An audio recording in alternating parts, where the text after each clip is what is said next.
So we come to this point in the video where we want to change, and whatever changes we make on the position of the ball using these numbers will be made at this point. Okay, so position X, let's make changes there. So we wanted the ball to come in closer to the SpongeBob. Position Y, I want it to be lower. Okay, so now at this position, it will have moved from here to here smoothly, right? See? Just dropping down.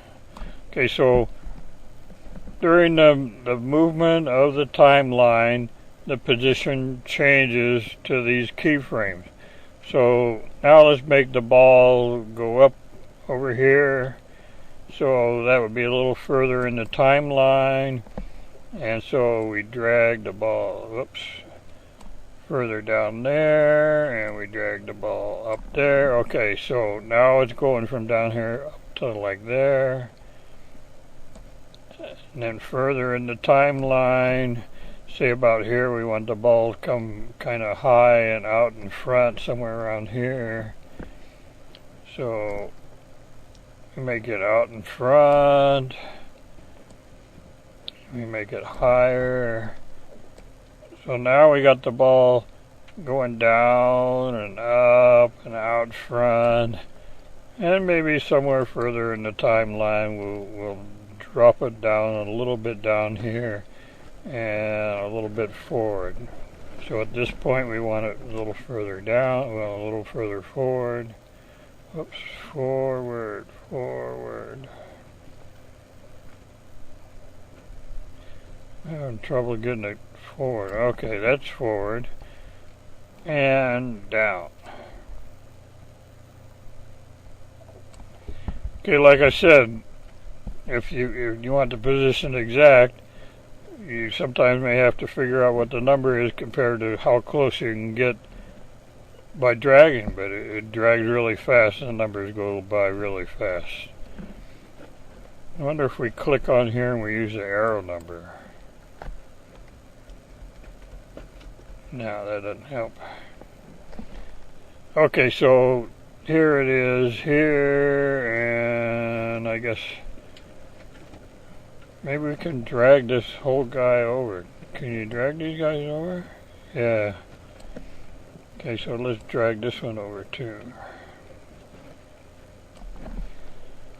Okay, so I wanted that last movement to be kind of up to the end, close to the end. Okay, so now if we go back to, we don't want next frame, we want to go to start, so this jumps back here. We hit play, then we should have the ball come down here, up here, and then go over here while the other stuff is happening.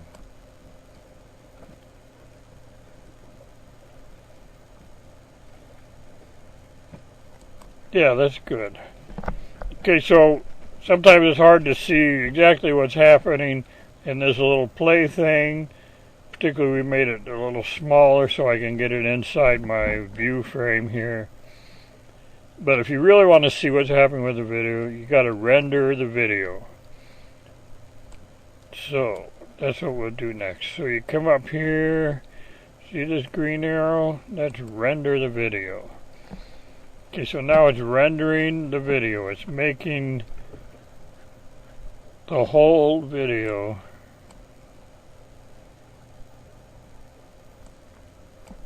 We're up to 60%.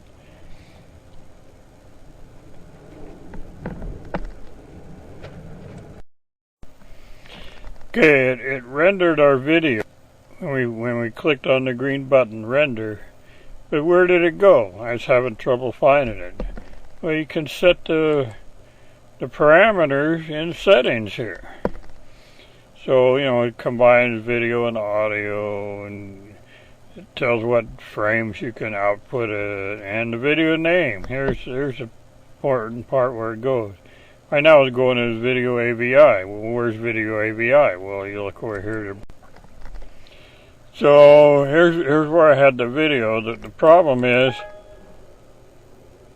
Oops, so we're not saving that here. Okay, but it just shows where it is. Okay, so we're going to cancel that.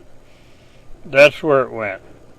The problem is it came out too small. I don't like it. I want it bigger. So what are we going to do for the frame width and height is part of our options here. What does it give here? Oh, so we can use different types of codecs.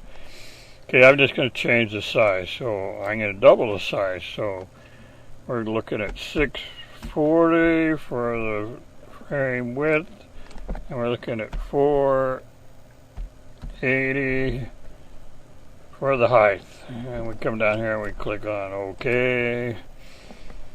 Okay, so now when we render it, when we come up here and we render it, it'll render to the bigger size. Well, the problem with the bigger size is, particularly with AVI videos, it takes more space. It takes a lot of hard drive space. So if you're doing a very big video, you're going to be adding a lot of space. You got to have a lot of hard drive to work with video. So this is a real short animation, real short video. So we don't really have to worry about that right now. So we're going to look at see how it looks once it's rendered.